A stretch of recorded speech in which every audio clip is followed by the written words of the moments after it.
Good morning, good morning, good morning, everyone.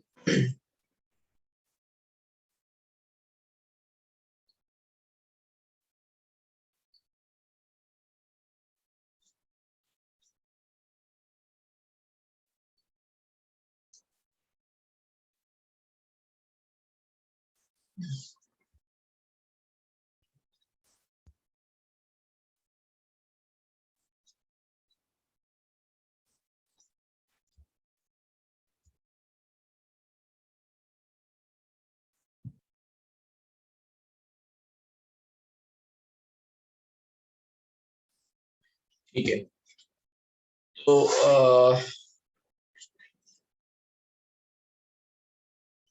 मैंने आपको ना पेपर भेजा है। हालांकि इस पेपर में एक भी क्वेश्चन ऐसा नहीं है जो भी आप लोग कर पाओ।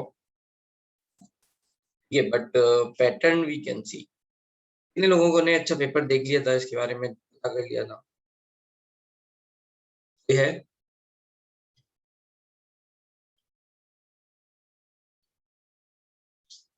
3 पार्टिसिपेंट्स को पता है बस 4। जो पेपर मैंने अभी आपको भेजा है वो जेई की ऑफिशियल वेबसाइट पर रिलीज हुआ है ऑलरेडी। जिस दिन पेपर हुआ था उसी दिन रिलीज हो गया था शाम तक। एंड हाँ, तो इसमें कुछ समझने का जो है वो ये है कि there would be 19 questions.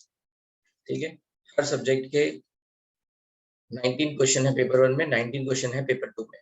so overall you will be having 19 into 3 57, 57 into 2, so 114 question आपको सॉल्व करने हैं in the duration of 6 our.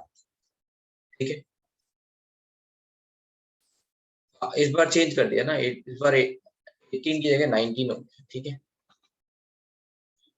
And उस 19 क्वेश्चन में इस बार जो पेपर का पैटर्न है उसमें ज्यादा अच्छे अगर फोकस देखा जाए तो वो है इंटीजर टाइप में।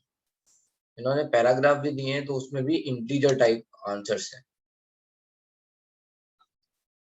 सिंगल चॉइस वाले कम है, सिंगल करेक्ट। ठीक है, तो इस थर्मोडायनेमिक्स से काफी क्वेश्चन आए थे।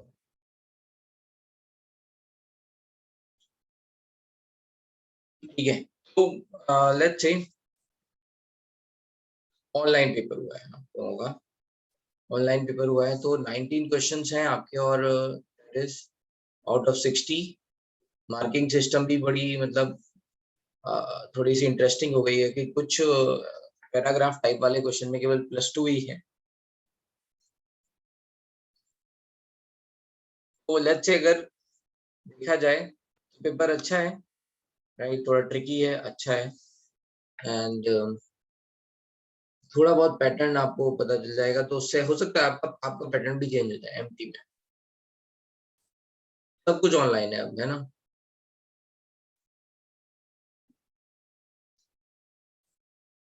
हाँ हाँ, देखो इजी तो है, टफ टफ नहीं है पेपर। ठीक है, पढ़ाई जिसने करी होगी वो अच्छा करके आएगा, ऐसा है। बोलो क्या कह रहे हो Arnav Patra? Sir paragraph type questions हम ऑनलाइन कैसे सॉल्व करेंगे? पैराग्राफ टाइप क्वेश्चंस आपके बुकलेट में है ना। ऑनलाइन कैसे सॉल्व करेंगे मतलब?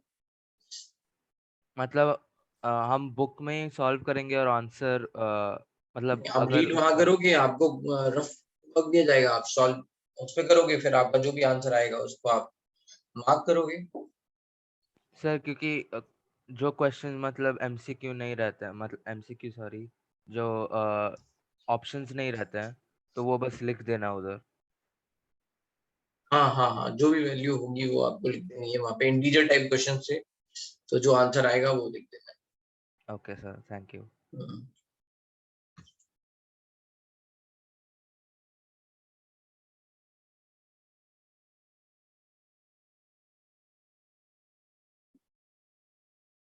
बोलो क्या कह रहे हो राज? यस। सर वो पहले का था। अच्छा,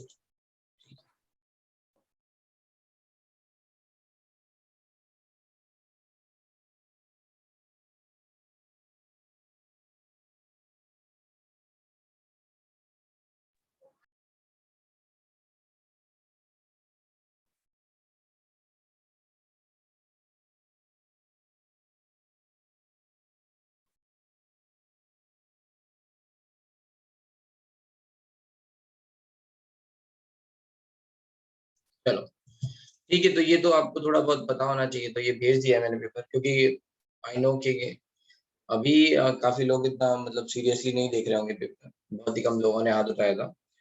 यस, ये पेपर देखो, और हो सकता है एमटी में भी थोड़ा पैटर्न आपका चेंज हो जाएगा, फिर 19 क्वेश्चन आने लग जाए, पहले 18 आते थे एडवांस में, तो अब 19 आने लग जाए।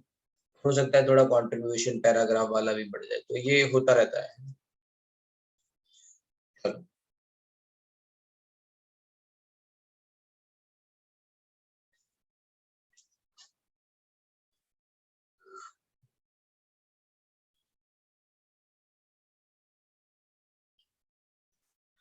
ठीक है राज, चलो तो ये सब बातें हो गई, हम आगे चलते हैं। कुछ होमवर्क दिया था क्या डिस्कशन के लिए, करके लाओ, कुछ बोला था?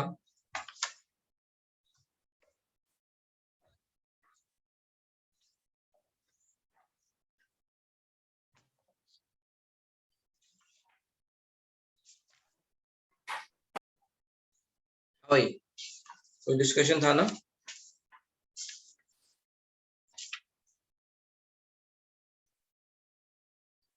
First 25 questions of gases state. हाँ भैया, था होमवर्क दिया था, yes, 25 questions.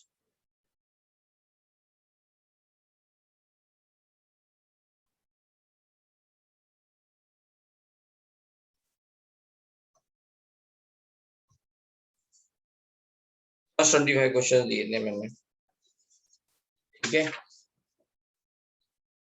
Dalton's law of partial pressure से पहले सब्जेक्टिव नहीं दिया था ना, सब्जेक्टिव अभी स्टार्ट नहीं किया था, राइट? ये सब्जेक्टिव भी दे दिया था।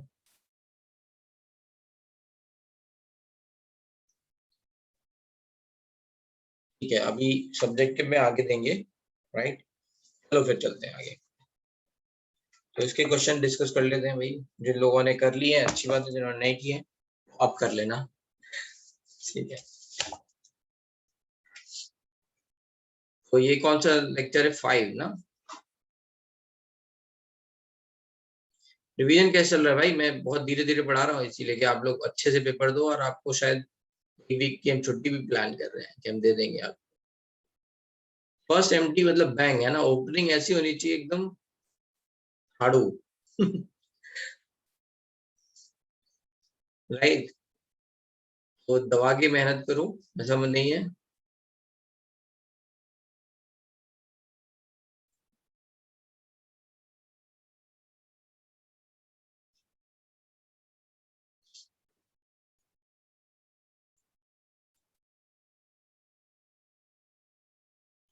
हाँ, ऐसा कुछ प्लान हो रहा है, अब देखो क्लियर नहीं है, जब तक नोटिफिकेशन नहीं आए तो नहीं लगे, लेकिन एक वीक की हो सकता है आपको छुट्टी मिल जाए प्रिपरेटरी। जेई में पासिंग मार्क्स कितना कितना आएगा? देखो 360 है ना? 360 में से अगर कट ऑफ देखा जाएगा तो कट ऑफ तो शायद ऐसा कुछ आना चाहिए,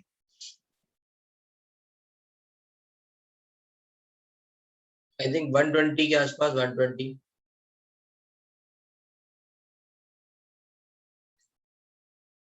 120 33% पे कट ऑफ जाता है, मतलब जिनकी रैंक तक जाती है, लेकिन जैसे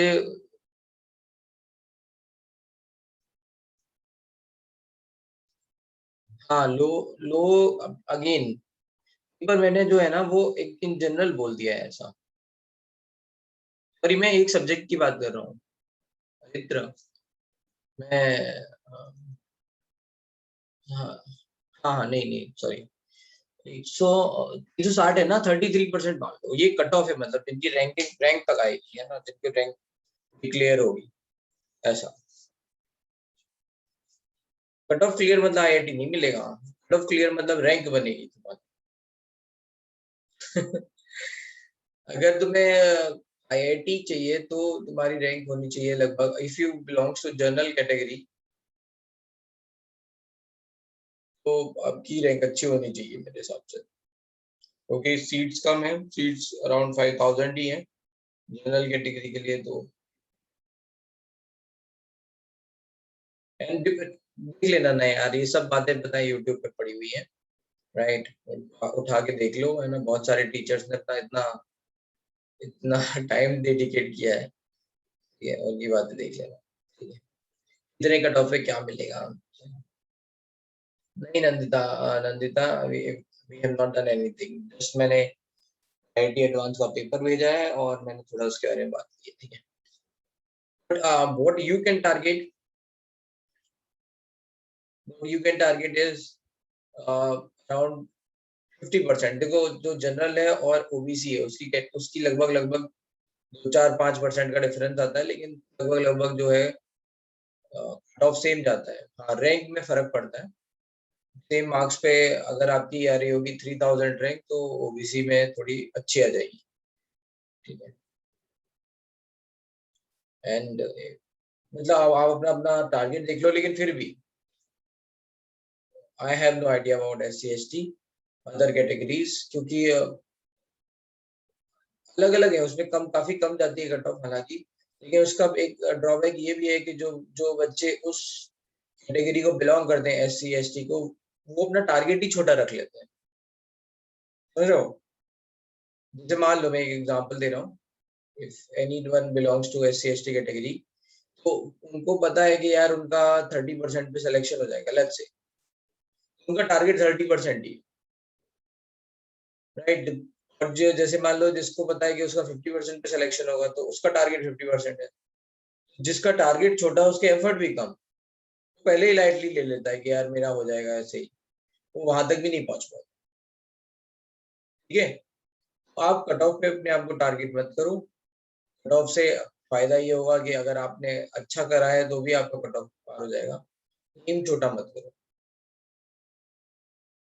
उत्कर्ष इन सबके आंसर दे रखे हैं, आईआईटी ने गाइड किया है कि वो कैसे है ना रैंक डिसाइड करती है। तो टारगेट थोड़ा सा अगर आपका ज्यादा होगा, एफर्ट ज्यादा लगेंगे। जैसे मैंने एक दिन बोला भी था कि अगर एग्जाम को मैं एग्जाम के लिए आपको टाइम बहुत ज्यादा दे दिया जाए, जैसे मान लो कोई आपका ऐसा हुआ होगा, स्कूल का एग्जाम कैंसिल हो गया होगा, है ना, आपने बिल्कुल तैयारी करी होगी, लेकिन फिर भी आपको लग रहा होगा कि आपकी तैयारी थोड़ी सी कम रह गई है, और एग्जाम कैंसिल हो गया और उसके 5 या 10 दिन बाद एग्जाम मान लो हो गया, पोस्टपोन हो गया। मतलब 10 दिन बाद जब तुम एग्जाम देने गए होगे, क्या तुम्हारी तैयारी में कुछ बहुत ज्यादा फर्क पड़ा था क्या? तैयारी में बहुत ज्यादा कुछ फर्क पड़ गया था? नहीं, मतलब एक दो बच्चों को छोड़ के मेरे को लगता नहीं है कि किसी की तैयारी में कुछ ज्यादा फर्क पड़ता है। ठीक है, क्यों? क्योंकि हम उसी के हिसाब से रिलैक्स हो जाते हैं, राइट? अभी आज पेपर कैंसिल हुआ, 10 दिन बाद शिफ्ट हो गया, तो वही 6 दिन तो हमने मस्ती में करी है खूब पेपर पे। 7वें दिन से सीरियसनेस आई है और 8वें 9वें दिन सबसे ज्यादा मेहनत हुई है। तो ये जो है ना वो आपका एक अभी मतलब before let's say you you started let's say preparing for IIT तक आपकी यही एक थिंकिंग रही होगी। ठीक है, थोड़ा सा उतना सिंसियरिटी नहीं बनी होगी, राइट? तो यहाँ पे भी यही है कि जो कट ऑफ का है, जिसको लगता है उसकी कट ऑफ कम है, वो उतना ही रिलैक्स हो जाता है, फिर उतना इंसिंसियर हो जाता है, फिर उसके सिलेक्शन नहीं होता। तो ऐसा नहीं है, कट ऑफ कम हो जाने से है ना सिलेक्शन जो है वो हो जाएगा। एफर्ट से होता है सिलेक्शन, आपको एफर्ट मारने पड़ेंगे। ठीक है, तो वही आपकी पर्सनैलिटी को शो करता है कि आप कितने सिंसियरली काम कर रहे हो, कितना आप मतलब कितना अपने आप को एंगेज कर सकते हो, कितना ड्रीम कर सकते हो, एम्बिशियस कितना हो, ये सब बातें हैं और क्या। चलो ठीक है, तो कहानी किससे खत्म, अब डिस्कशन पे आ जाते हैं, right?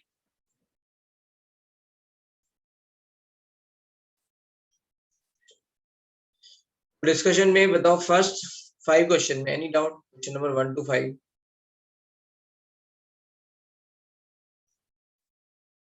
1 to 5 any doubt, 2 and 3। तो देख लेते हैं question number 2। The volume of large irregularly shaped tank is determined as follows. The tank is first evacuated, then it is connected to 50 liter cylinder of compressed helium gas. The gas of the cylinder originally had 21 atm falls to 7 atm without a change in temperature. What is the volume in? ये कह रहे हैं question number 2 one angari का तुमने homework नहीं किया है।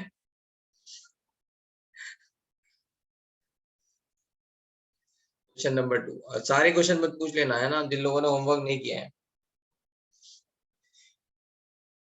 चलो ये क्या है, टैंक इज फर्स्ट इवैक्यूएटेड। कोई मान लो टैंक है, इसका आपको वॉल्यूम नहीं पता है, बट इसको आपने पूरा खाली कर लिया और फिर इसको जोड़ दिया है ना, then connected to a 50 litre of compressed helium gas है ना, एक मान लो ये 50 लीटर के उससे जोड़ दिया है। The gas pressure in the cylinder originally was 21 atm, ठीक है। और इट फॉल्स टू, मतलब फॉल्स टू जब मान लो ये हमने कनेक्ट किया लेट्स से, अब यहाँ पे क्या रह गया है ना, कनेक्ट करने के बाद राइट, अभी ये मान लो ये ओपन कर दिया लेट्स से, अब यहाँ पे ये क्या रह गया 7 atm, ठीक है। विदाउट चेंज इन टेम्परेचर, मतलब टेम्परेचर चेंज नहीं हो रहा है, तो P1 V1 equals to P2 V2। जैसे इसका वॉल्यूम क्या है, x है। अब टोटल वॉल्यूम कितना हो गया 50 प्लस x, तो बाद में 50 लीटर का ही तो प्रेशर था 21 atm, 21 plus 50 sorry 21 into 50 equals to 7 into 50 plus x, है ना। अब ये खोल दिया है तो ये सेम प्रेशर पे होंगे, यहाँ पे 7 atm 7 atm, टोटल वॉल्यूम हो गया 50 प्लस x। सॉल्व कर लो, सॉरी इधर x equals to 100 litre. Question number 1, question number 1 तो कराया नहीं है ना, 1 नहीं कराया, 1 ड्रॉ कराया है ना, क्यों पूछ रहे हो अंगारी का?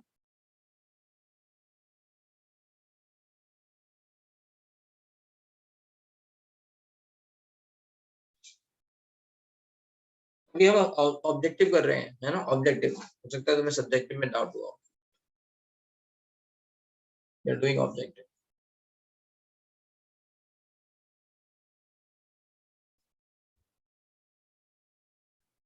क्वेश्चन नंबर 2 के बाद क्वेश्चन नंबर 3 4 3 एंड 4, में क्या लिखा है, at a constant temperature what should be the percentage increase in pressure for 5% decrease in volume of gas। मान लो लेट्स से शुरुआत में प्रेशर है 100, constant temperature what percent increase in pressure for 5% decrease in volume, ठीक है right. तो शुरुआत में let's say pressure है 100 है ना, ये पूछ रहे हैं P1 P2 कितना हो जाएगा, अगर है ना P1 जो है ना वो मान लो V से what should be pressure increase, V से 0.95 V पहुंची है ना, V2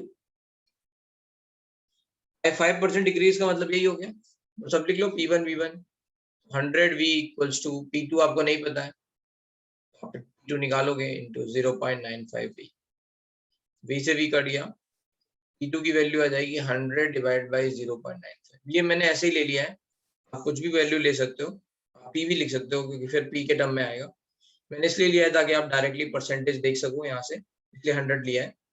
now if you are going to solve it है ना, इसको अगर आप सॉल्व करोगे राइट, तो ये जो वैल्यू आएगी वो क्या आएगी आपकी, मतलब ये वैल्यू है ना 100 डिवाइड बाई 0.95, ठीक है। अगर मैं इसको 0.95 को हटा दूं ऐसे अच्छे, ये हो गया आपका है ना ऐसा,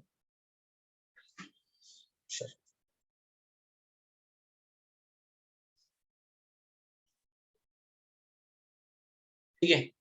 if you are going to solve, तो इसको सॉल्व कैसे करेंगे, तो इसको ऐसा लिख लो आप 9500 प्लस 500 बस 95, ये 95, तो ये तो हो जाएगा 100। अच्छा ये वैल्यू बताओ, ये 5% ही आएगी या 5 से ज्यादा आएगी, इसका 5% 5 टाइम्स कितना होगा 475 राइट, 5 से थोड़ा ज्यादा हुआ राइट, ये वैल्यू आएगी 105.26, कितना परसेंट बढ़ गया, 100 से 105.26 बढ़ गया, तो ये that is going to be your answer, है ना, 5.26%। ठीक है, ये टर्म्स में लोगे तो फिर यहाँ पे 1 पॉइंट, है ना, ऐसे ही आ जाएगा 1.0526 p, then you can take the percentage, है ना। परसेंटेज इंक्रीज पूछा है ना, तो फिर आपको परसेंटेज चेंज निकालना पड़ेगा, सॉरी चेंज निकालना पड़ेगा, फिर उसके बाद परसेंटेज चेंज को आप देखोगे कितना बढ़ गया वो। क्वेश्चन नंबर 4, अच्छा ये बताओ, एक एग्जांपल, ये 5% वाला एग्जांपल छोड़ दो, अगर मान लो, है ना, ऐसे आपने क्वेश्चन किए होंगे कि एक पर्सन जो है ना वो शुगर खरीदता है, मान लो 5 kg या 1 kg शुगर खरीद रहा है और उसके कॉस्ट है 50। मान लो भी कॉस्ट जो है वो 50 रुपीज 10% बढ़ गई, 55 हो गई, है ना। उसको सेम लेट्स से अमाउंट खर्च करना है ना, उसका बजट फिक्स है, बट शुगर की कॉस्ट बढ़ गई 10%, अमाउंट ऑफ शुगर जो वो खरीदेगा वो it will be exactly decreased by 10% or it is going to be less than 10% or more than 10%। Question किए, यहाँ पे क्या करोगे, amount of let's say sugar लिख लोगे, है ना, let's say amount of sugar is, है ना, इनटू 55। अगर आपका बजट फिक्स है तो क्या हो जाएगा, amount is going to be 50/55, right, that is 10/11। 10/11 is nothing but 1 minus 1/11, right. अब बताओ ये जो वैल्यू है ये 10% नहीं है, राइट। जब कोई भी चीज ये है ना, अगर आपने 10% बढ़ाई है वो सेम अमाउंट में घटती नहीं है ना। यहाँ से आपने 50 से 55 10% बढ़ाया, राइट। से इसको ऐसे भी समझ सकते हो, 100 का 10% बढ़ के 110 हो गया, 110 का 100 10% नहीं है ना, 110 का 100 क्या हो जाएगा, है ना, डिक्रीज हुआ हो होगा, तो ये 9.09% ऐसा है।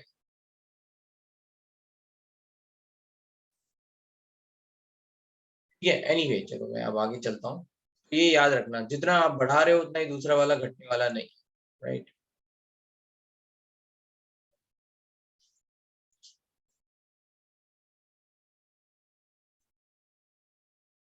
अब लिखा हुआ है at a constant pressure what should be percentage increase, तो ये अब कर लोगे, है ना। यहाँ पे इन्होंने सेम थर्ड वाले से ही फोर्थ वाला हो जाएगा, 6 to 10, 6 to 10 बताओ भाई। Question number 9, 3.2 gram sulphur on heating if occupy 780 ml of 450 degree Celsius 720 mm pressure, formula of sulfur is, ठीक है। तो दैट मींस क्वेश्चन नंबर 9 में वो ये पूछ रहे हैं आपको PV equals to nRT, right. आपको एन निकालना है, व्हाट इज एन। अब एन के लिए उन्होंने मास दे रखा है बट मोलर मास नहीं दे रखा, यू कैन नॉट टेक 32, ये वो फॉर्मूला पूछ रहे हैं, राइट, क्वेश्चन में। ठीक है, तो मोलर मास, एक मिनट जल्दी से लिखो क्वेश्चन नंबर 2 फास्ट। कुछ नहीं है, डायग्राम ड्रॉ करो, इनको कनेक्ट करो और P1 V1 equals to P2 V2 लगा दो, ठीक है, सॉल्व करके, राइट। तो यू कैन नॉट राइट 32 लिख दोगे तो फिर वो फॉर्मूला आपका ऐसे हो जाएगा। They are asking formula means कि whether this is going to be S2 S4 और S8, है ना, ये क्या रहेगा ये पूछ रहे हैं। अब लगा दो PV इक्वल्स टू एनआरटी, हो जाएगा, कुछ दे रखा है, निकालो, फिर यहाँ से मोलर मास निकालो, राइट। मोलर मास निकाल के एटॉमिसिटी निकल जाएगी, है ना, कि कितने उसमें एटम है, नहीं तो ऑप्शन से देख लेना। और 10 तक कोई डाउट, 10 एनी अदर डाउट, ठीक है। 11 to 20, question number 11 to 20, 11 to 15, let's 11 to 15, 15, okay, 15, 11।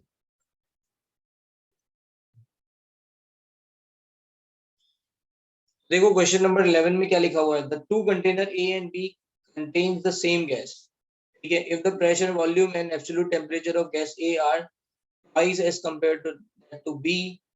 If the masses of gas B is x kg, the masses of gas is in. ठीक है, ये कह रहे हैं कि जो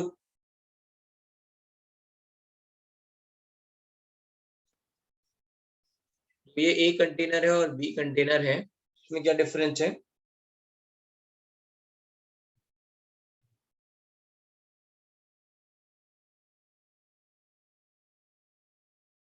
मान लो यहाँ पे लेट्स से प्रेशर है P, V एंड T,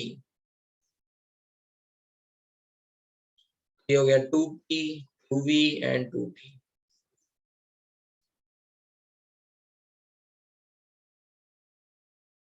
अब इसमें ये बोल रहे हैं x का मतलब क्या हुआ? x का कुछ मोल्स आ गया होगा, राइट? अगर मान लो x मोल्स है, कि दोनों में गैस सेम है, right? so that's it, you can apply PV equals to nRT। इससे लिख लो पहले PV equals to x RT। x मान लो मोल्स माने मैंने, है ना? मान लो n मोल्स माने, n मोल्स, राइट? ये आपको n की वैल्यू पता चल गई, that is PV by RT। यहाँ पे लगा लो इस वाले के लिए 2P 2V equals to n dash, आपको पता नहीं n क्या है, into R into 2D। बस इससे सॉल्व करेंगे तो क्या हो जाएगा? ये हो जाएगा 2PV by RT, which is n dash। n dash is double of, है ना, यहाँ 2 का टर्म आ रहा है, n dash is nothing but double of n। अगर n के हिसाब से x ग्राम है तो n dash के हिसाब से 2x ग्राम हो जाएगा, क्योंकि दोनों में गैस सेम है। अगर गैस सेम नहीं होती तो फिर हम मोलर मास से देखते हैं। ठीक है, बस इतना ही करना था क्वेश्चन नंबर 11 में। Question number 14, which of the following gas would have the largest density at Pm equals to DRT? Right, density is nothing but Pm by RT।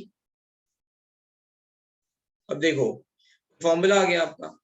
अब इसमें ये इन्होंने कंडीशन सब सेम दे रखी है ना, 25 degree Celsius and 1 atm। Simply you can understand कि सारी गैसेस में वो किस पे डिपेंड करेगा? मोलर मास पे डिपेंड करेगा।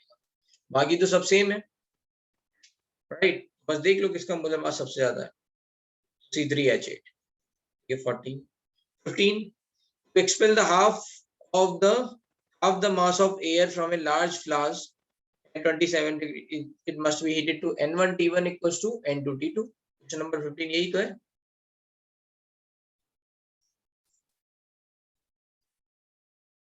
ठीक है, ये कह रहे हैं कि मान लो अगर हमें मान लो ये कंटेनर है और उसमें कुछ एयर है कि आधी गैस निकालनी है, लेकिन निकालनी कैसी है, एक्सपेल कैसे करनी है? टेम्परेचर बढ़ा के, और कुछ चेंज नहीं करेंगे, ना प्रेशर ना वॉल्यूम, कुछ भी नहीं, ना जिस तरह का क्वेश्चन है उसके हिसाब से।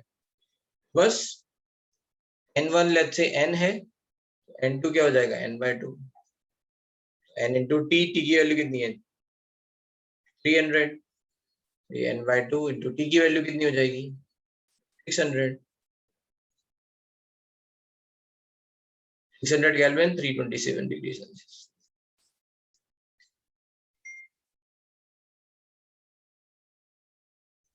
Number 13, 5.4 gram of unknown gas at 27 degrees Celsius occupy the same volume as 0.14 gram of hydrogen at 70 degrees Celsius and same pressure। The molecular weight of unknown gas, तो वो अभी इसमें molecular weight किससे related है? मोल से ना। इन्होंने बोला है कोई unknown गैस है, मान लो X गैस है, राइट, और सेम वॉल्यूम है, सेम प्रेशर है, PV equals to nRT में, राइट, ये दो वैल्यू सेम है ना। क्या हो जाएगा यहाँ पे? nRT सेम हो जाएगा, R भी हटा दो तो N1 T1 is equals to N2 T2 हो जाएगा दोनों गैसेस के लिए। N1 कितना है? 5.4 divide by mx into t, t की वैल्यू कितनी है? 300 is equals to 0.14 divide by 2 hydrogen gas की वैल्यू कितनी है? 17 डिग्री सेल्सियस के हिसाब से 290। you just solve it, you will get the answer। Solve करो, आंसर आएगा। ठीक है, 15 के बाद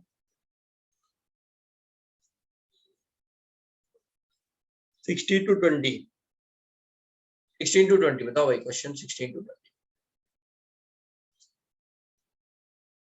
16 ओपन वेसल कंटेन्स, ये तो बता दिया है ना। इस क्वेश्चन में दिक्कत क्या आ रही है? N1T1 equals to N2T2। पूछ रहे the fraction of air originally present which goes out of it is, मतलब ये कह रहे हैं कितना पार्ट बाहर निकल गया है ना, तो N1 माइनस N2 निकालना है। चलो 17, 18, 19, 20, 20 तक और कोई डाउट? 21 to 25।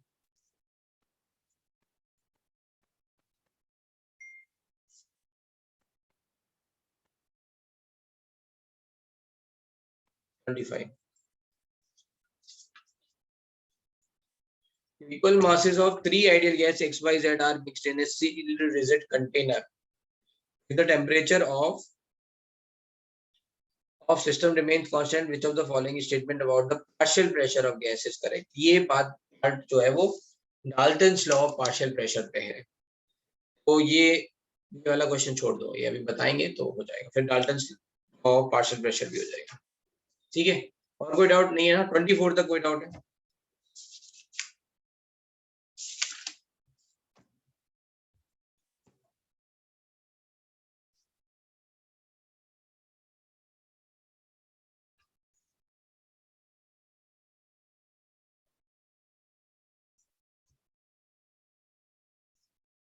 सेकेंड,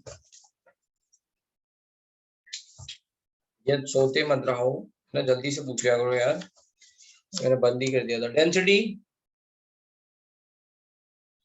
की वैल्यू देख लो ना, D is equal to PM/RT, ये भी बताया था ना।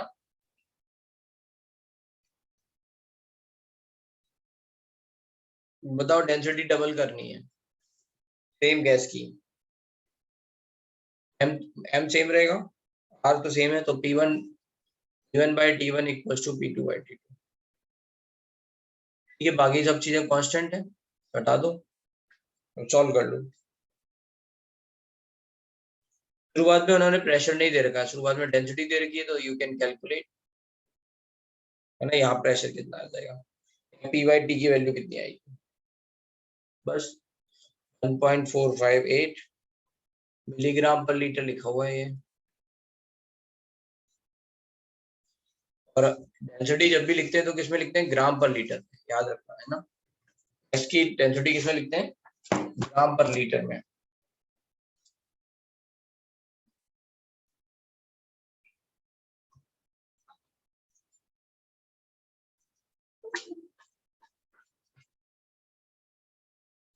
हो जाएगा 4.58 into 10⁻³ is equal to P into M 32 gram हो गया। R की वैल्यू 0.0821 इंटू T, तो P/T की वैल्यू आ जाएगी यहाँ से 1.458 into 10⁻³ into 0.0821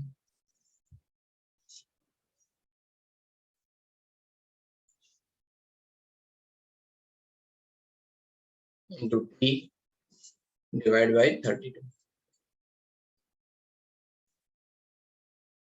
and which is equals to double, मतलब हाँ,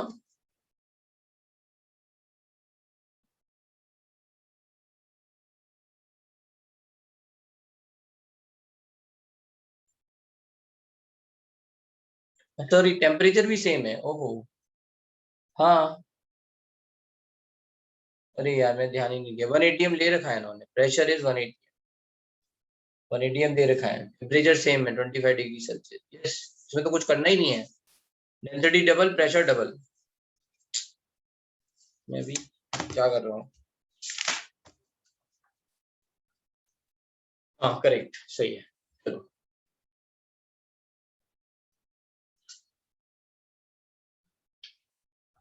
तो इसके ना कुछ सब्जेक्टिव क्वेश्चंस आप सॉल्व कर सकते हो, राइट, जो हमने अभी करा दिए हैं, सॉल्व सब्जेक्टिव क्वेश्चन बता रहा हूँ मैं, अच्छे क्वेश्चंस हैं, मैं जैसे देख रहा था तो इसमें क्वेश्चन नंबर, लेट्स से मैं बता रहा हूँ पेज नंबर आपको, सॉल्व प्रॉब्लम सब्जेक्टिव में पेज नंबर 116 पे दे रखा है।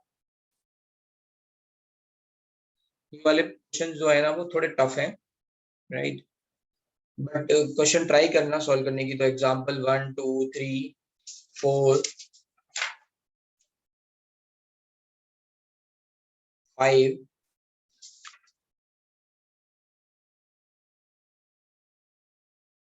6 7 7 हो जाएगा आई थिंक, 7 तक हो जाएगा। 7 तक पढ़ना है ना, ये सब थोड़े थोड़े टफ एग्जांपल्स हैं। ठीक है, नंबर 116 के बाद बता रहे वाले बता रहा हूँ। ठीक है,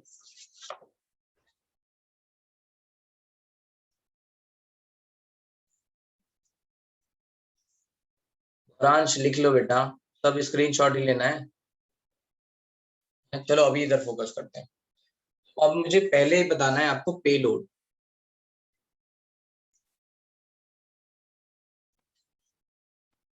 तो दिस इज मैक्सिमम वेट, है ना, that can be lifted bye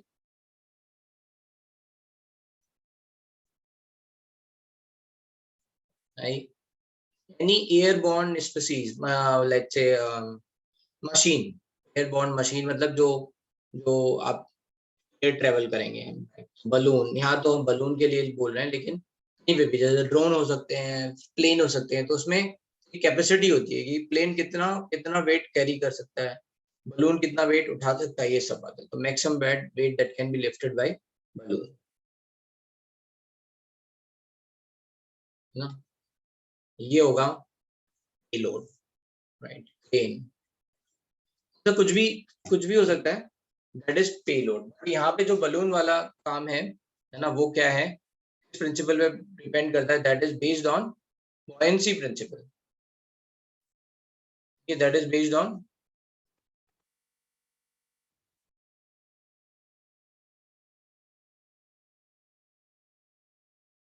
buoyancy concept, और you can say buoyancy force।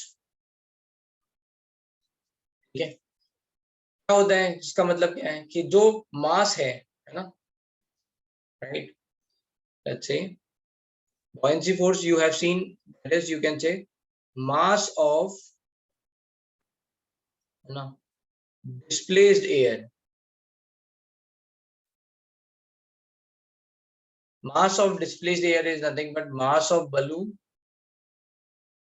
उसका मास है ना, mass of balloon plus payload।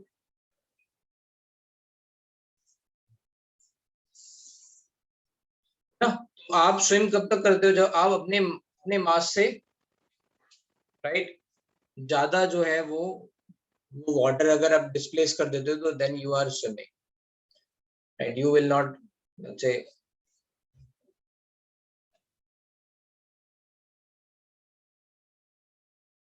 Okay, so mass of displaced air या फिर मास ऑफ डिस्प्लेस्ड वाटर अगर ज्यादा होगा तो फिर हम स्विम कर पाएंगे, राइट। ठीक है, अब मान लो हमसे पूछा गया कि तुम कितना वेट जो है वो और कैरी कर सकते हो, right. what we are going to check, भाई टोटल मास कितना डिस्प्लेस हो रहा है, कोई मास डिफरेंस आएगा, उतना लोड कैरी कर सकते हैं, राइट। पेलोड आपका मतलब शिप वगैरह में भी आ जाएगा कि उस पे कितना मैक्सिमम वेट आ सकता है।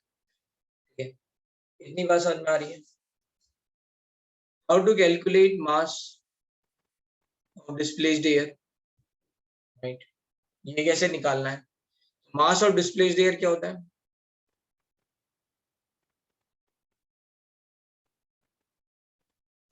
ये तो हो सकता है कि हम we are going to say number of moles into can say m average. ये अगर हमें नंबर ऑफ मोल्स पता चल गए, we can say m average, का एवरेज मोलर मास कितना होता है, m average of, generally it is given, और यू कैन से 28.8, 29 भी बोल दिया जाता है, कभी कभी क्वेश्चन में दे रखा होता है। अगर हमें नंबर ऑफ मोल्स पता चल गए, then we can calculate what is the mass of displaced air. ठीक है, number of moles into m average, और you can say sometime it can be like volume into density। आपको density of air दे रखी होगी, and you will just right कितना volume जो है वो डिस्प्लेस हुआ। तो लेट्स से अगर मैं बोल रहा हूँ कि ये एक बलून है, that is let's say hot air balloon है ये, इसमें कुछ लोग ऐसे बैठे हुए हैं ना, एंजॉय कर रहे हैं। How many people can let's say, है ना, can be lifted over here. ये आ गया आपका पेलोड वाला कॉन्सेप्ट। यहाँ पे जो ये जो बलून है इसने क्या किया, जैसे जैसे ये मूव कर रहा है अपने साइज के बराबर के वॉल्यूम की एयर को जो है वो डिस्प्लेस करता जा रहा है। ठीक है, जैसे जैसे ये मूव कर रहा है तो ये क्या कर रहा है, एयर को डिस्प्लेस कर रहा है, कितने, अपने साइज के। साइज कैसे निकालेंगे, वॉल्यूम कैसे निकालेंगे, वॉल्यूम ऑफ स्फीयर कैसे निकालेंगे, वॉल्यूम ऑफ स्फीयर, इसको स्फेरिकल मान लेंगे पूरा, दैट इज 4/3 पाई आर। ठीक है, इससे निकल जाएगा वॉल्यूम, है ना, मास ऑफ डिस्प्लेस्ड एयर, वॉल्यूम, ये सब हो गया। Mass of balloon, mass of balloon होता है actually mass of let's say body plus mass of gas inside the balloon.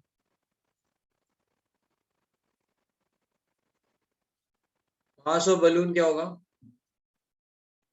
Mass of body, एक बार अलग से दे रखा होता है प्लस, है ना, mass of gas let's say like helium और हाइड्रोजन कुछ भी, है ना, etcetera, inside inside the balloon. तो ये निकाल लेंगे, यहाँ पे भी number of moles into let's say molar mass करके निकाल सकते हैं, वॉल्यूम इनटू डेंसिटी, जो भी ऑप्शन दे रखा होगा उसके हिसाब से, and then that's it. If you are able to calculate these two values you can calculate payload. ठीक है भाई, इतना समझ में आ गया। लो एक क्वेश्चन देते हैं।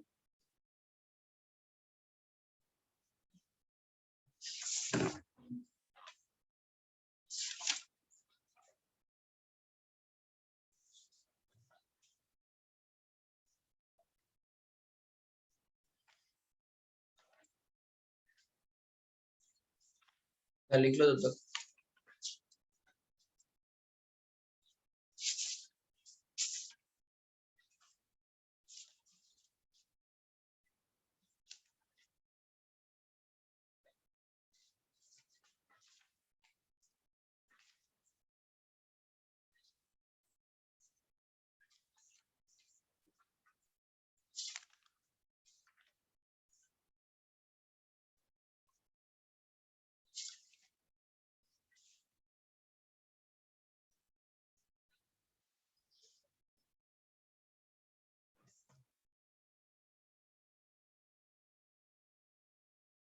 गिवन होगी, गिवन।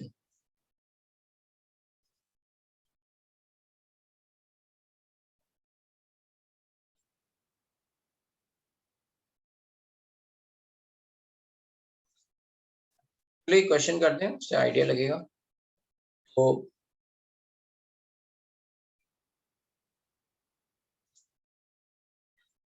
क्वेश्चन है, balloon of diameter 20 meter weighs 100 kilogram. Calculate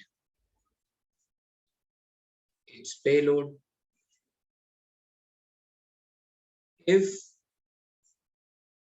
it is filled with helium at 1 atm and 27 degrees Celsius. Density of air is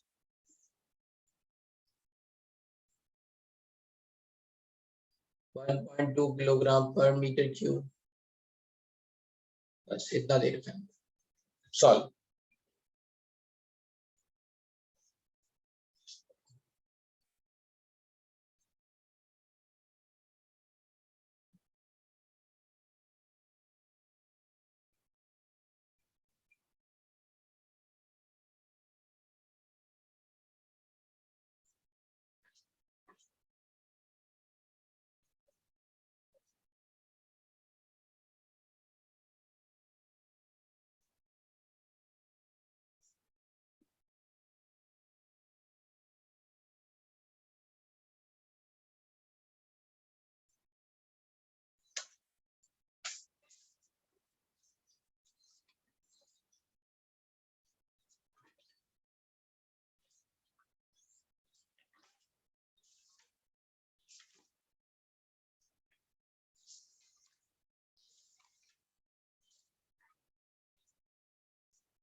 Okay, I got one answer.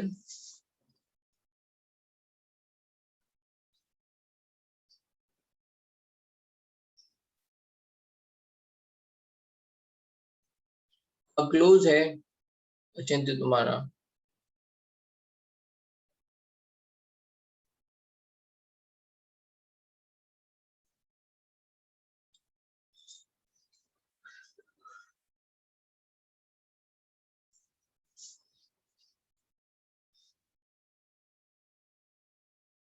Correct Priyanshi, कुछ भी गलत, श्रेयस गलत and Tejas correct.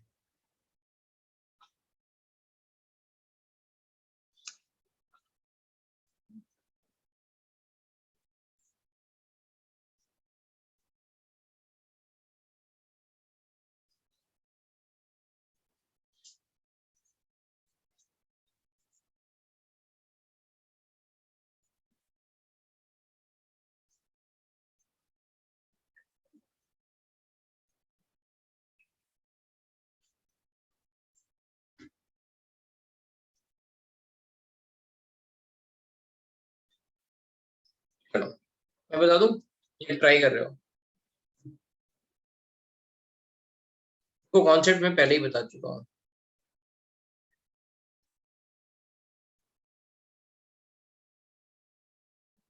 Okay okay चलो करो करो। 4 minutes और दे रहा हूँ, 4 मिनट्स।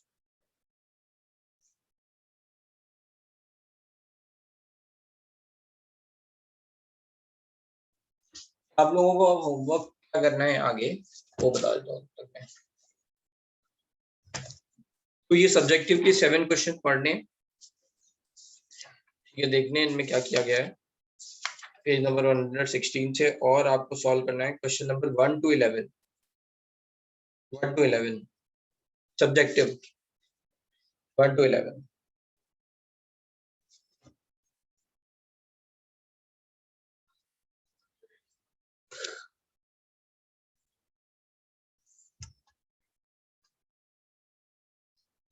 गलत गौरांश।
4 मिनट हो गए। ओके, आंसर देखते हैं। सबसे पहला काम ये है कि हमें ये पता करना है कि इसका वॉल्यूम क्या है ना, क्योंकि इन्होंने डायमीटर दे रखा है। First we are going to calculate volume of balloon.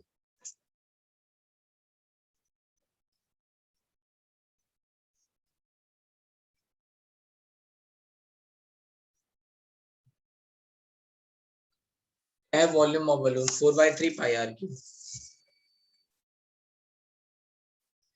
ठीक है, आर की वैल्यू क्या हो जाएगी 10 मीटर, तो हो जाएगा 4/3 पाई इंटू 10 का होल क्यूब 1000, क्या आ जाएगा मीटर क्यूब में। वॉल्यूम आ गया। अब जैसे में वॉल्यूम मिल गया है यहाँ पे बलून का, तो हम डेंसिटी से मल्टीप्लाई कर देंगे तो मास ऑफ एयर मिल जाएगा। मास ऑफ डिस्प्लेस्ड एयर क्या हो जाएगा,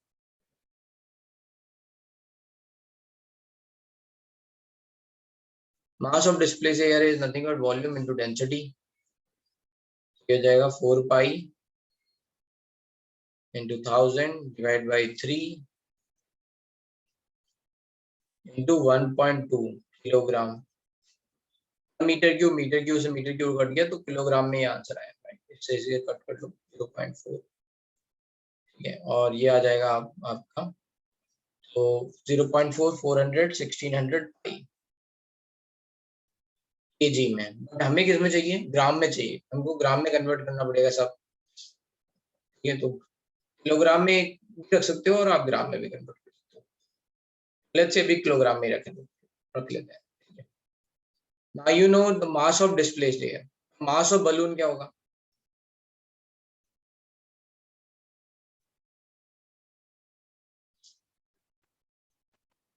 है ना, total mass of balloon. Mass of body इन्होंने दे रखा है वेट्स, है ना, 100 केजी, और उसमें हीलियम है। याद रखना है ना, मास ऑफ गैस भी लिखना है। ये टोटल मास ऑफ बलून है ये, है ना। जो लोग केवल 100 लेके चले होंगे उनका आंसर गलत आया होगा। मास ऑफ बलून मतलब total mass of balloon 100 KG plus. अब यहाँ पे mass of let's say helium कैसे निकालेंगे, मास ऑफ हीलियम,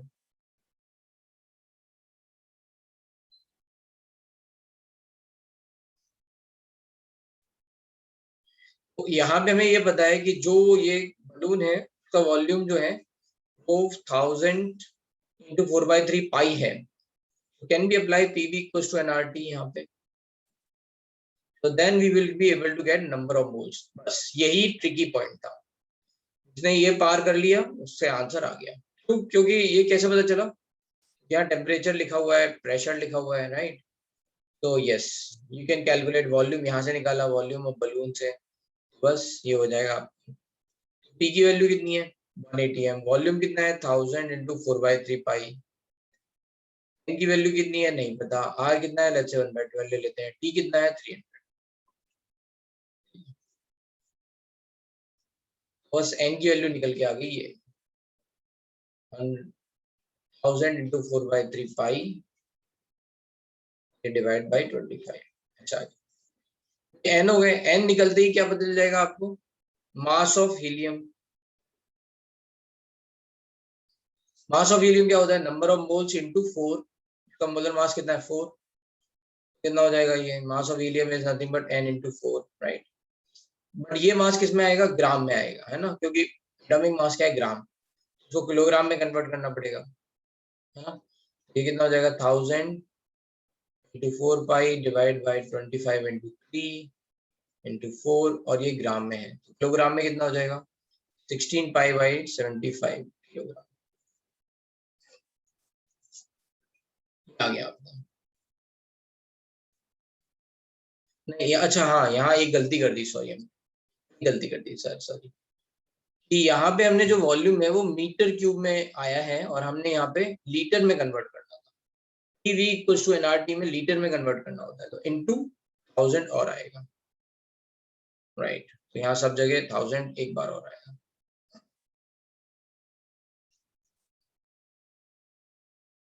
यहाँ पे इनटू 1000 आ जाएगा। ठीक है, एक गलती यहाँ पे, तभी मेरे को ये वैल्यू बहुत कम आ रही थी। तो इंटू 1000, बस इसको सॉल्व कर लो आप, से आपको इसका मास मिल जाएगा, mass of helium, mass of air balloon मतलब बॉडी बताइए आपको, टोटल मास मिल जाएगा। तो पेलोड कितना हो जाएगा, मैं बस सॉल्व नहीं कर रहा हूँ, I'm just writing the concept यहाँ पे। एग्जैक्ट वैल्यू आप निकाल के देखो, कुछ 4247 ऐसे कुछ आएगी, 4245 समथिंग। तो लेट्स से कितनी वैल्यू आई थी, 1600 पाई केजी में, पेलोड हो जाएगा 1600 पाई माइनस 100 प्लस 16 है ना पाई इंटू 1000 डिवाइड बाई 70, ये आ जाएगा इज इक्वल्स टू 4247 समथिंग की।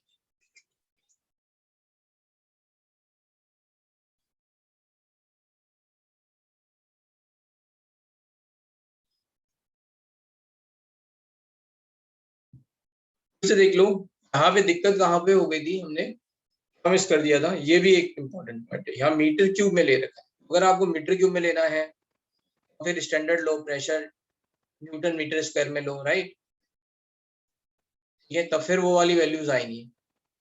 अगर आप एटीएम लीटर ले रहे हो तो वॉल्यूम किस में लेना पड़ेगा, लीटर में लेना पड़ेगा, और 1 metre cube equals to 1000 litre.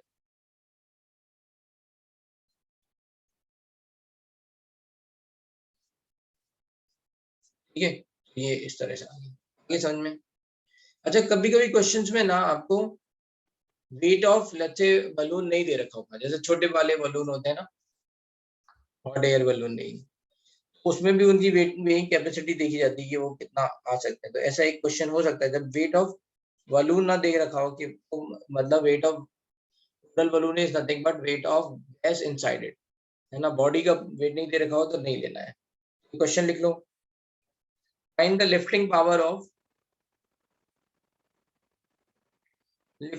मतलब payload, find the payload of 100 litre balloon filled with helium at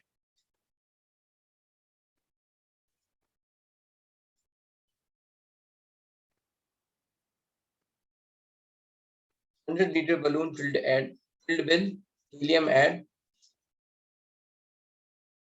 730 mm Hg and 25 degrees Celsius.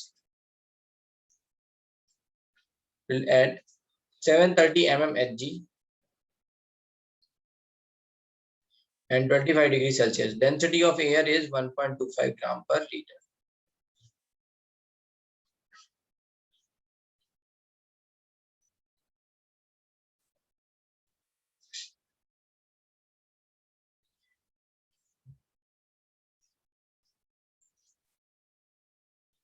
Find the lifting power of 100 liter balloon filled with helium at 730 mm Hg and 25 degrees Celsius. Density of air 1.25 gram per liter. ये question, another question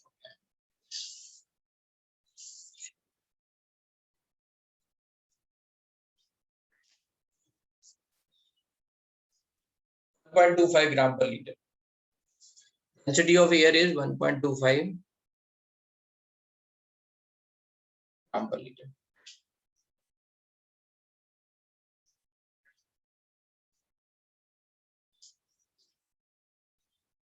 So balloon, let's say volume is, यहाँ पे लिख दे रहा हूँ मैं, pressure ये दे रखा है, टेम्परेचर ये दे रखा है, वॉल्यूम ये दे रखा है 100 लीटर, बस इतना ही पूछ, इतना ही दे रखा है, ये everything is over.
Mass of body नहीं दे रखा है तो फिर आप 0 मान लोगे, नहीं दे रखा है 0 मानो, आगे बढ़ो।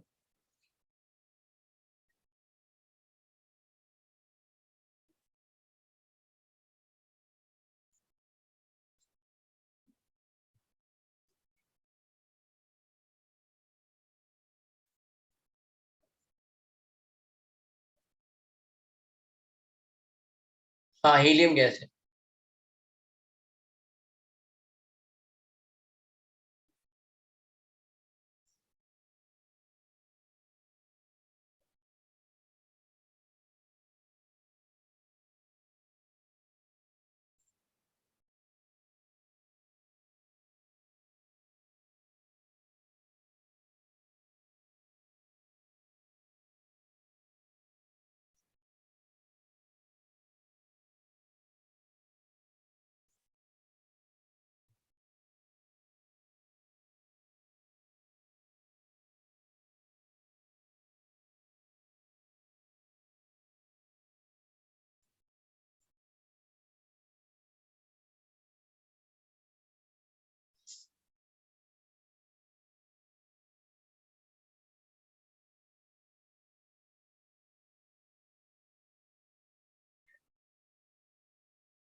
Like 110 approximately.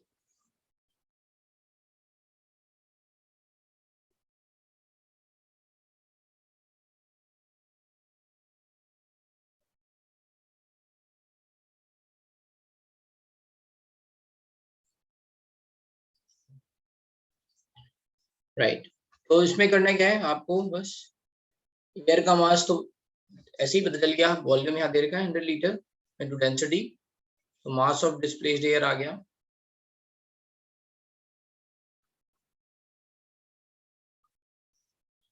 125 ग्राम। ठीक है, कैसा है, वॉल्यूम इनटू डेंसिटी डायरेक्टली लिख दिया मैंने, 100 इनटू 1.25 ग्राम पर litre to 125 gram. And then you will calculate mass of helium, that is nothing but 4 into n. N की वैल्यू आ जाएगी यहाँ पे पीवी बाई आर टी। कितना दे रखा है, एटीएम में कन्वर्ट करना पड़ेगा, 730 बाई 760। एमएमएचजी में दे रखा है तो उसे एटीएम में कन्वर्ट करो। V की वैल्यू 100, R की वैल्यू 0.0821 और you can say 1/12 and T की value 298। We are going to solve it. ठीक है, तो यहाँ पे नंबर ऑफ मोल्स आएंगे और इसमें 4 से मल्टीप्लाई करोगे तो अप्रोक्सीमेटली जो वेट आएगा वो 15 ग्राम समथिंग आएगा। पेलोड हो गया आपका, कैलकुलेट करना है, ये आपका काम है। So answer is going to be 109 point something, 9.28 something ग्राम।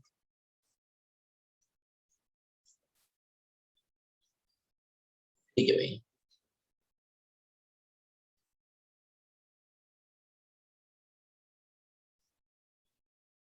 क्या दिक्कत है?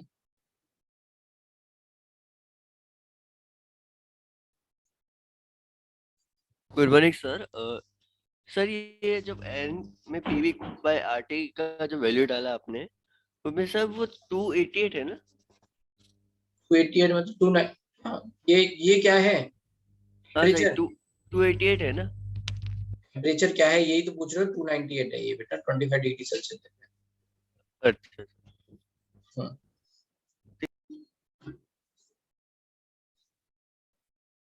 खुद से सॉल्व करना शुरू करो बेटा। पीवी इक्वल टू एनआरटी लगाना था आपको, कॉपी ही करते रह जाओगे, मैं बता रहा हूँ।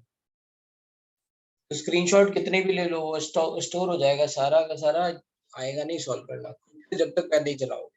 नहीं सर, एक्चुअली वो 298 क्या लिखा था वो समझा नहीं, इसलिए अरे पूछा। तुम्हें समझना ही नहीं था कुछ, तुम्हें पता होता अगर पीवी इक्वल टू एनआरटी में क्या लगाना है यहाँ पे, तो खुद ही तुम कर लेते। हाँ सर, ठीक है सर।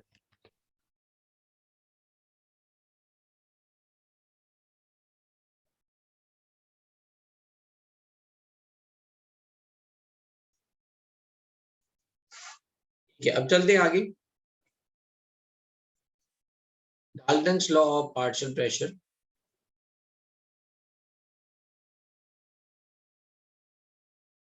तो यहाँ पे पहले वर्ड समझ लेते हैं। अच्छा, ये कहाँ लगता है? Dalton's law of partial pressure, पहले ये समझते हैं फिर बताएंगे पार्शियल प्रेशर का मतलब क्या है। तो Dalton's law is applicable when mixture of gases is present, है ना। Dalton's law is applicable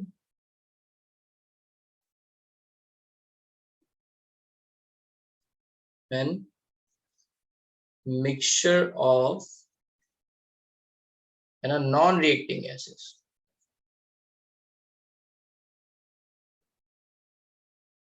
are present in a container। ठीक है, तो नॉन रिएक्टिंग गैसेस का मतलब क्या है? जैसे एयर में हम देख रहे हैं N2 और O2 आपस में रिएक्ट नहीं कर रहे हैं, राइट। जब भी कोई एयर की बात होगी तो हम वहां पे partial pressure, Dalton's law of partial pressure लगा सकते हैं। ठीक है, क्योंकि वहां पे N2 और O2 नॉन रिएक्टिंग गैसेस हैं।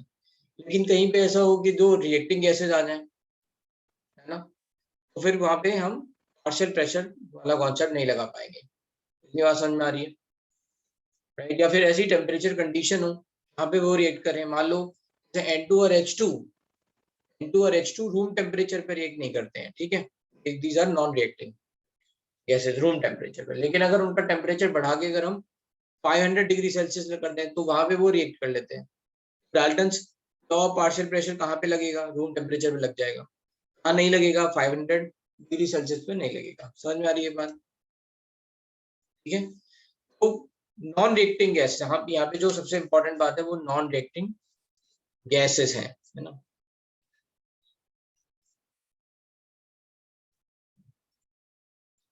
ठीक है, अब बात करते हैं होता क्या है। पहले, इससे पहले हम जाएं, हम पार्शियल प्रेशर समझ लेते हैं, है ना। Partial pressure is what?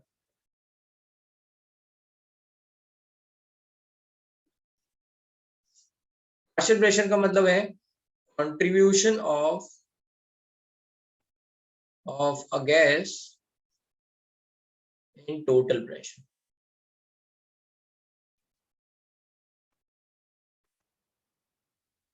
जैसे मान लो दो लोग काम कर रहे हैं कोई, है ना, 100% तो काम किसी ने नहीं किया, दो लोग काम साथ में कर रहे हैं।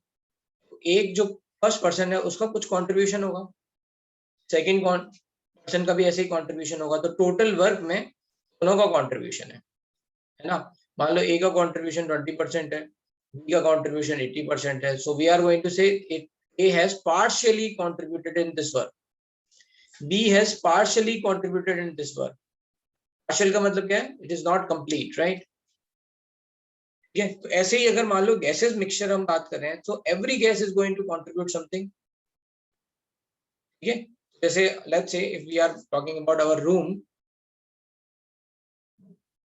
लेट्स से एग्जांपल समझते हैं, एक अपना जो रूम है उसमें एयर प्रेजेंट है। एयर मींस N2 और O2 मेनली, है ना, इसके अलावा और CO2 वगैरह है, लेकिन अभी मैं N2 और O2 मान के चलूँ। ठीक है, ये N2 और O2 प्रेजेंट है, तो यहाँ पे जो टोटल प्रेशर आ रहा है रूम में वो किसके कारण आ रहा है? N2 एंड O2 बोथ, दोनों के कारण आ रहा है, राइट। तो let's say if we are going to say, अच्छा, कैसे दोनों का आ रहा है ये बात कैसे इमेजिन कर सकते हैं कि लेट्स से ये N2 के मॉलिक्यूल है, लेट्स से, और ये O2 के, है ना, तो ऐसे ये N2 O2 अपने रूम में ऐसे है, लेट्स से जस्ट इमेजिन।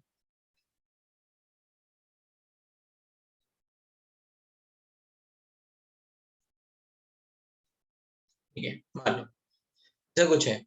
अब क्या होगा, एट एनी गिवन टाइम जो नंबर ऑफ कोलिजन होंगे right to a certain wall, that is going to be constant. यहाँ पे क्या हो रहा है, कोलिजन तो ऑक्सीजन के भी हो रहे हैं, N2 के भी हो रहे हैं, है ना, मॉलिक्यूल्स क्या है वो मूव कर रहे हैं। एंड दैट्स व्हाई जो टोटल प्रेशर आएगा उसमें कंट्रीब्यूशन किसका होगा, नेट N2 का भी होगा, O2 का भी कंट्रीब्यूशन होगा। समझ में आई मेरी बात? जो कंट्रीब्यूशन है वो N2 का कितना है, टोटल नहीं है, O2 का कितना है, टोटल नहीं है, है ना, पार्शियल है, दोनों थोड़ा थोड़ा कंट्रीब्यूट कर रहे हैं, राइट। उसको क्या बोलेंगे, पार्शियल प्रेशर। समझ में आ गया? पार्शियल प्रेशर किस चीज पे डिपेंड करेगा, how it is going to dependent on, है ना, which part it is going to dependent on, ये किस पे डिपेंड करेगा।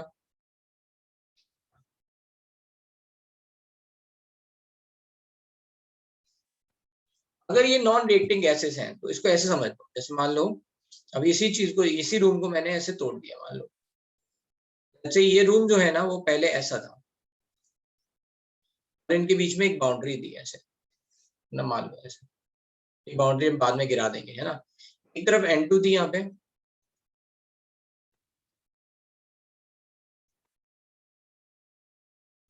और एक तरफ यहाँ पे O2 थे।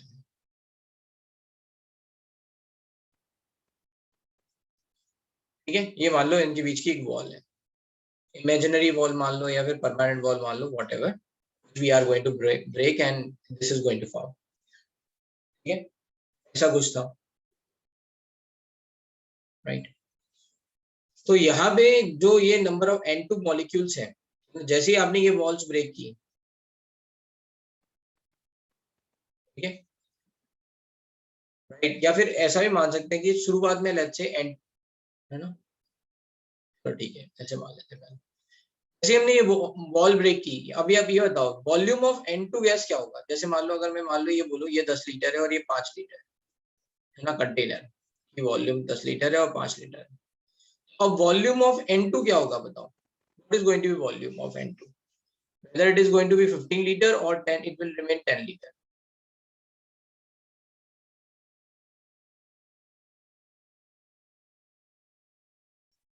अब आती है definition, volume available for motion of gas particle. What is volume of gas, volume available for motion of gas particle.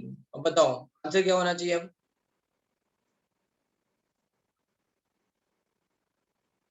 Fifteen litre, है ना। अगर आपने ये इमेजिनरी बाउंड्री तोड़ दी तो volume available for motion of gas particle क्या हो गया, पूरा 15 लीटर हो गया। सिमिलरली वॉल्यूम ऑफ ऑक्सीजन अब जब हमने देख रहे हैं वो क्या होगा, 15 लीटर,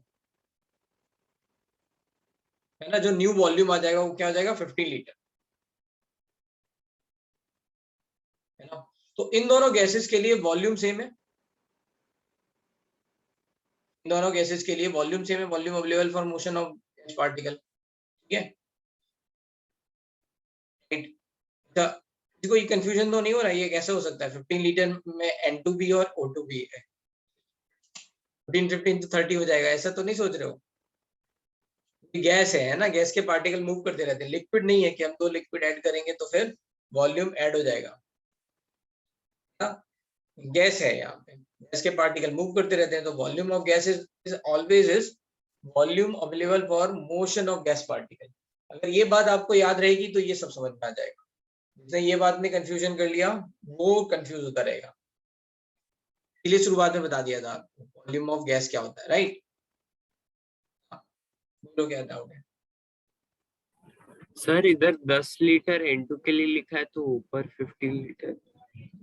अरे भाई वही तो कहा कि ये वॉल ब्रेक कर दी, अब 10 लीटर इधर मिक्स होगा, डिफ्यूजन होगा कि नहीं, हाँ ये गैस इधर से इधर भागेगी, राइट, क्योंकि इधर तो कुछ हाँ N2 था नहीं, और ये गैस इधर से इधर भागेगी, क्या होगा आफ्टर सम टाइम, है ना, सब गैस हर पूरे स्पेस में भाग रही होंगी इधर से उधर।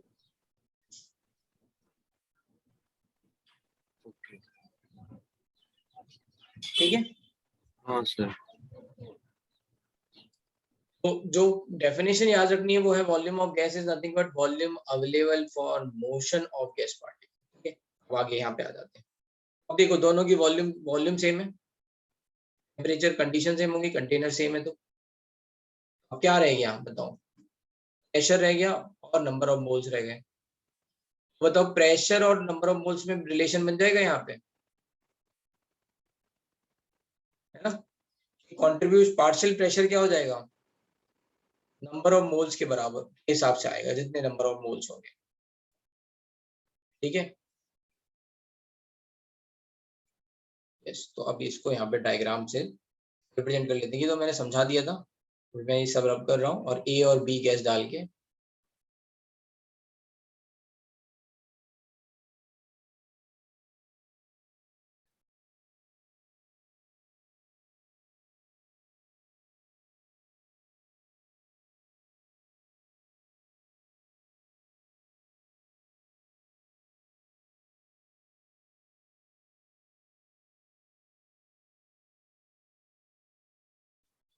लेट्स से इस कंटेनर में ए एंड बी दो गैसेस हैं इन जनरल टर्म, एंड इसके number of moles n A है और एन बी है, तो और टोटल वॉल्यूम इस पूरे कंटेनर का है ना, टोटल वॉल्यूम वी है,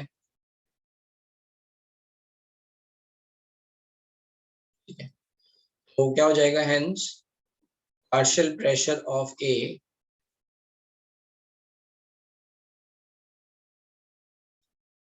is nothing but, that is partial pressure of A is nothing but PA is nothing but NART by B, and similarly partial pressure of B is nothing but NBRT by,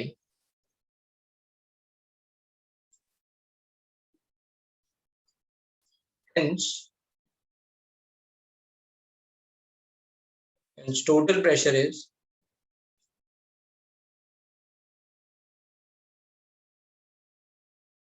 PT, है ना, P total is nothing but PA plus PB, or you can write NART plus NBRT by V, which is nothing but NA plus NB RT by V, or you can say P total is nothing but N total RT by V.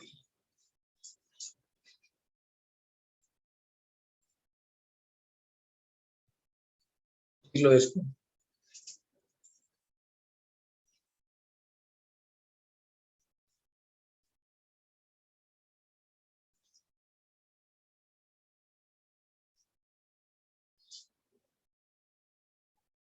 यही part मतलब law है, P total is nothing but summation of PA plus PB, और हम इसको निकाल लेंगे।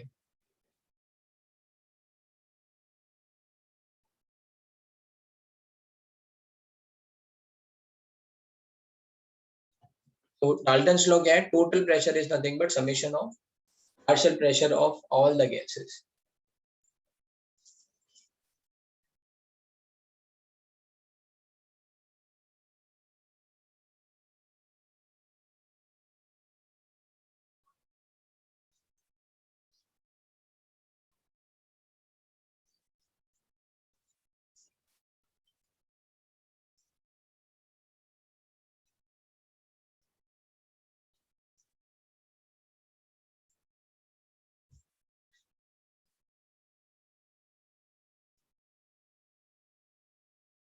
ठीक है, so you can write Dalton's law definition क्या होगी एक तरह से,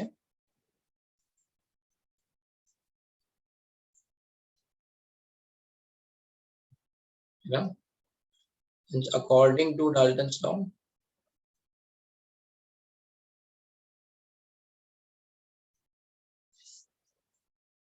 total pressure of non-reacting gases mixture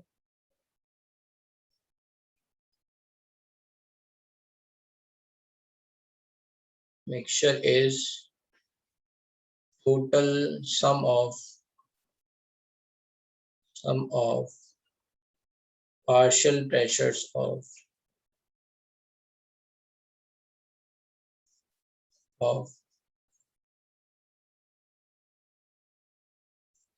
partial pressures of all the constituent gases of mixture. ठीक है, so that is simply meaning is P total is nothing but A plus PV plus PZ जो भी है, जो भी है, जितने भी गैसेस हैं सबका प्रेशर हम ले लेंगे.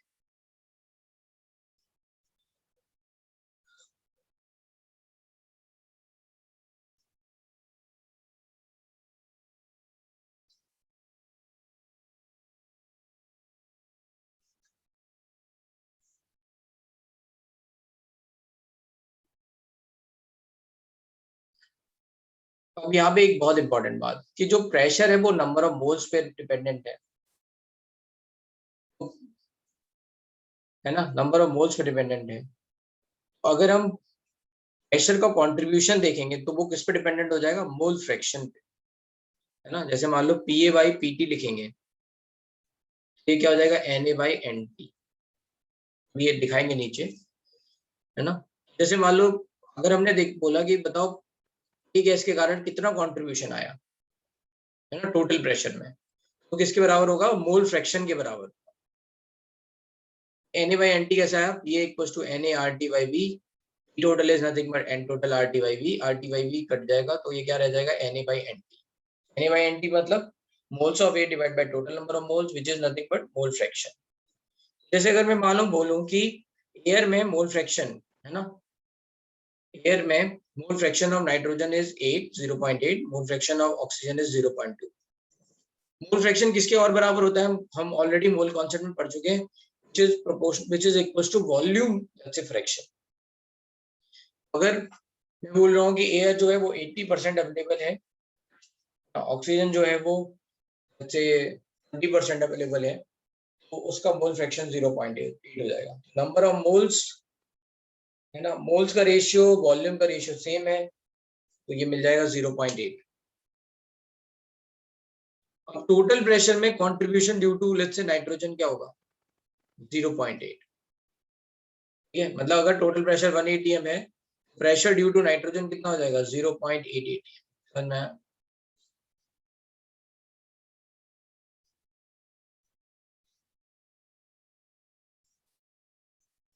ठीक है, यहाँ से आपको ये भी पता चल गया कि पार्शियल प्रेशर कितना होगा, right. And you can also calculate कि पार्शियल प्रेशर का कंट्रीब्यूशन टोटल प्रेशर में किसके बराबर होगा, दैट इज मोल फ्रैक्शन के बराबर होगा. तो लिख लेते हैं ये बात भी. From above let's say above equation ये equals to Na RT by V and P total is equals to N total RT by V. Hence A by P total is nothing but Na by N total, which is nothing but mole fraction. Or you can say Pa equals to XA dot Pt.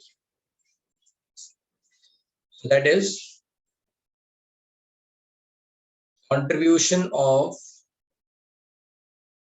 a gas in total pressure is equals to mole fraction of that gas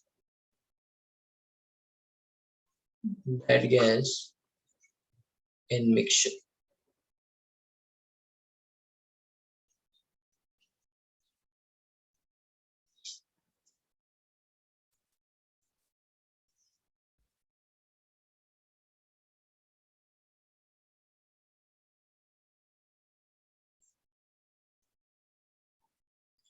We can say percentage contribution, let's say,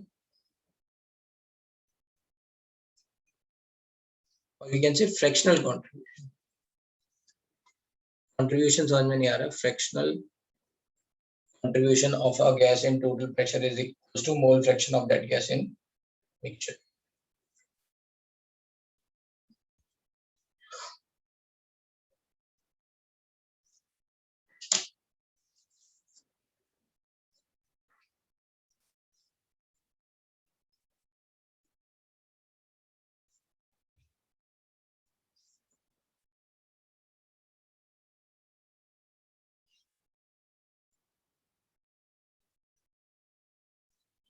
एक question लिखो.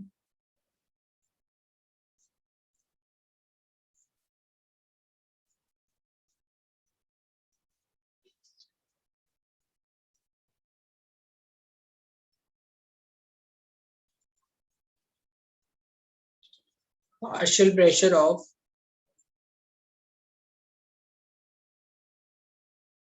hydrogen in a flask containing 2 gram of hydrogen and 32 gram of SO2 is. Options are given. 1 by 16th of total pressure,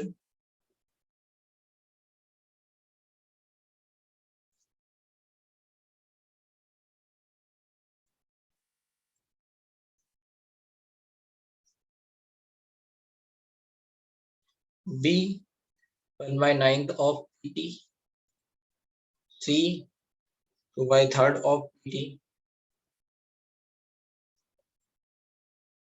and D 1 by 8th of PT. बताओ which option is correct?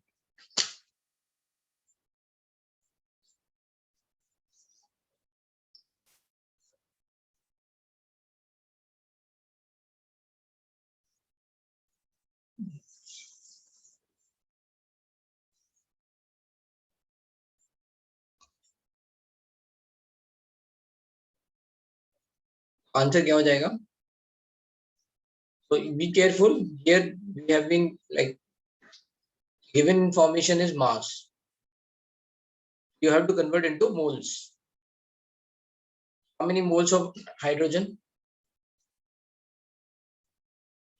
2 by 2, 1. How many moles of SO2? 32 by 64 is 0.5. Yeah. That's it. Now you can check what is mole fraction of hydrogen? 1 by 1.5, which is 2 by 3. Answer आ गया 2 by 3. Clear है? Be careful. Mass is given. You have to convert into moles. देख लो भाई mole fraction कितना आएगा and then that's your answer. ठीक है. एक और क्वेश्चन देखते हैं.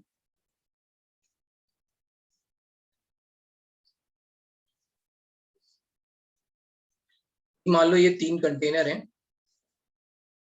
और ये छोटे से ऐसे है ना नेग्लिजिबल वॉल्यूम की लेक्चर ट्यूब से जुड़े हुए हैं ऐसे है ना. पहले ये ट्यूब बंद है. यहाँ पे इंफॉर्मेशन दे रही है 1 litre nitrogen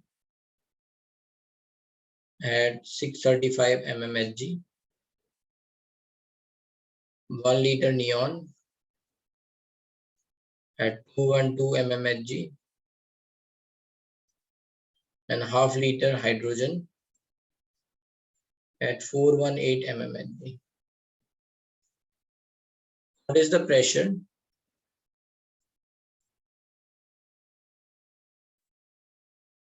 of the system when all the stop cocks are open?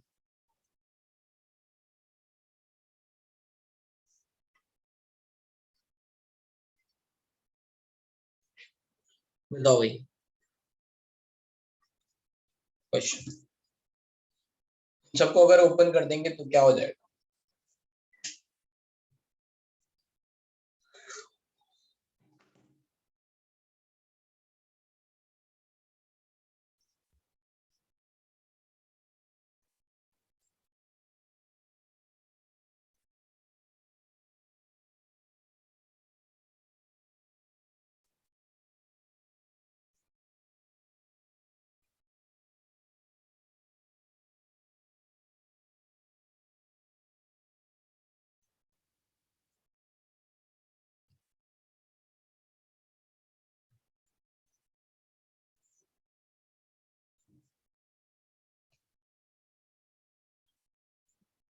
बोलो.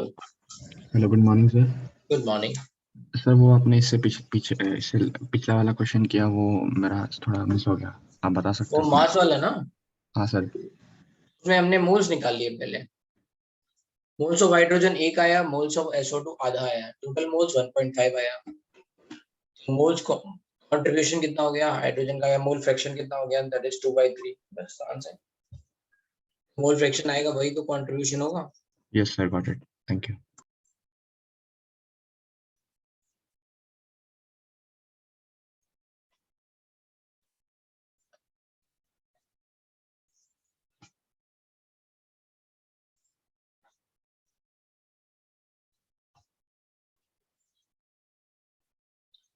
टेम्परेचर नहीं दे रखा है, इसका मतलब सबका टेम्परेचर कांस्टेंट है।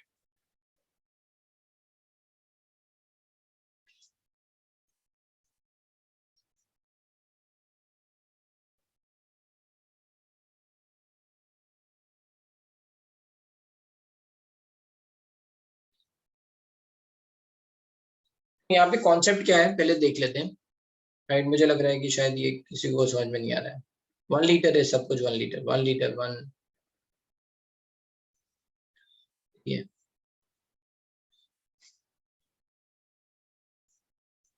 देख लेते हैं। तो तुम ये ओपन कर दोगे तो फिर क्या होगा, डिफ्यूजन होगा, नॉन रिएक्टिंग गैसेस का मिक्सचर बन जाएगा, सब एक जगह एक दूसरे में पहुंच जाएंगे। राइट, आफ्टर सफिशिएंट टाइम पूरा मिक्स हो जाएगा। अब क्या होगा यहाँ पे, वॉल्यूम जो है वो क्या हो जाएगा, volume total 5 litre. Right, can you calculate moles of N2, moles of neon and moles of hydrogen? From this condition you can calculate into V by RT, ये जाएगा 635 by RT। अगर mmHg में ही रखो है ना, अभी 760 से डिवाइड नहीं कर रहे हैं, mm में ही रख रहे हैं। mm में रखने का फायदा ये होगा कि कैलकुलेशन आसान हो जाएगी, but if you want you can right, है ना, यहाँ पे 760 लिख लो, 760 RT ये हो गया। Moles of let's say neon कितने हो गए, 212 760 RT, एंड ये 418 का हाफ है ना, आधा हो जाएगा, ये 209। मैं हिंट दे रहा हूँ, ठीक है। टोटल मोल्स बदल गए, टोटल बदल गया तो पी टोटल निकल सकता है। तो सबसे पहले आपने पी टोटल निकाल लिया। अब क्या निकालना था आपको, what is the pressure of the system, P total ही निकालना था। जैसे अगर आपको पार्शियल प्रेशर निकालना हो टोटल में, राइट, टोटल में पार्शियल प्रेशर निकालना हो, अब ये मोल्स का कंट्रीब्यूशन देख के फिर टोटल मोल्स निकल जाएंगे, तो यहाँ पे निकाल सकते हो इसका कंट्रीब्यूशन कितना होगा। 635 डिवाइड बाई ये सब जोड़ दो, है ना, ये कितना हुआ 421 और जोड़ दो इसमें, तो ये हो जाएगा 1056। 635 डिवाइड बाई 1056 इनटू टोटल, ये आ जाएगा आपका moles partial pressure of N2 in the mixture. P total निकल जाएगा। अब P इंटू वी करते हैं ना, तो P इंटू वी 418 इंटू 0.5 कितना जाएगा, 209 इंटू वी, है ना। एन क्या लिख रहे हैं, पीवी बाई आर। इसको सॉल्व करो जल्दी से, बताओ आंसर। दैट्स इट, यहीं पे आज की क्लास खत्म कर देंगे।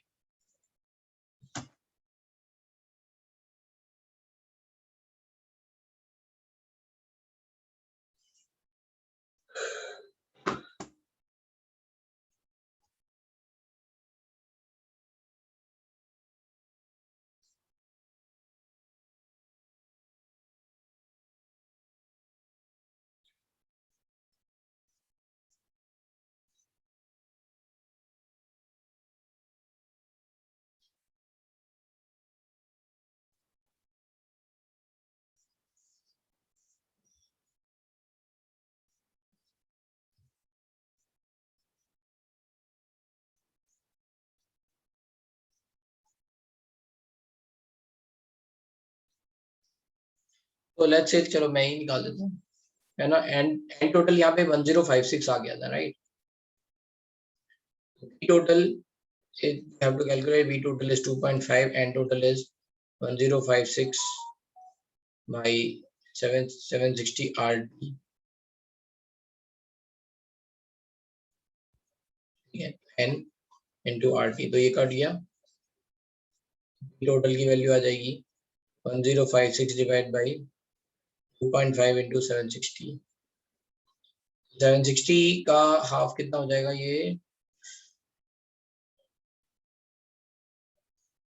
कितना हुआ एक मिनट, 380 है ना, 380, right, so we can say 380 into 5 और 190 into अच्छा 10, 1900 आ गया, ये 1056 divide by 1900, so if you want you can convert into ATM, इससे ये हो जाएगा, है ना, 0.55 ATM आ जाएगा।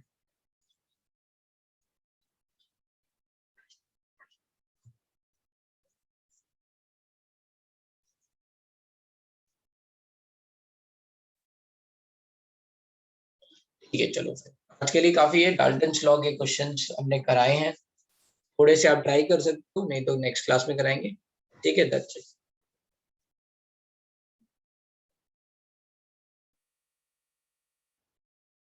बोलो क्या कह रहे हो बेटा? सर आपने वो एक बार सॉल्यूशन दिखा सकते हो, उसमें आपने वो 760 से डिवाइड किया, वो पार्ट नहीं समझा मेरे को। मैंने mm को 760 से डिवाइड करके प्रेशर में लिख लिया, n क्या होता है, P into V by RT, तो P क्या लिखा हुआ है, 635 by 760, अगर mm में नहीं लिखूंगा तो यही आएगा ना। हाँ सर।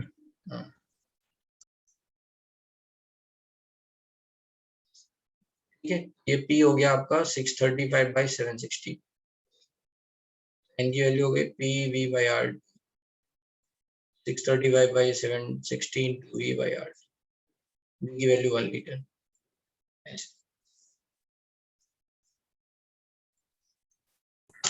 सर वो आपने 635 अपॉन 1056 into PT क्या लिखा है? वो मैं वो बता रहा था, contribution, that is the hint, part of hint, मैं बता रहा था कि कंट्रीब्यूशन कितना आएगा PA। Okay sir, thank you.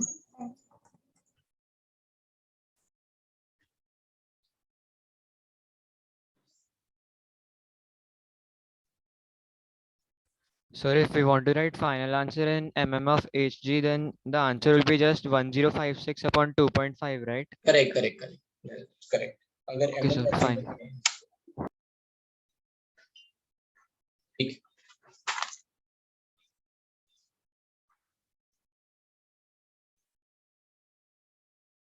अभी तो क्वेश्चन नंबर 1 to 11 आपको करने सब्जेक्टिव में, और बस इतना ही करना है अभी, और सब्जेक्टिव वाले जो सॉल्व एग्जांपल है वो कर लेना है, अगर टाइम मिले तो डाल्टन्स लॉ वाले कर लेना, अच्छा रहेगा, नहीं तो कुछ और क्वेश्चन कराएंगे नेक्स्ट क्लास में, आप कर सकते हो।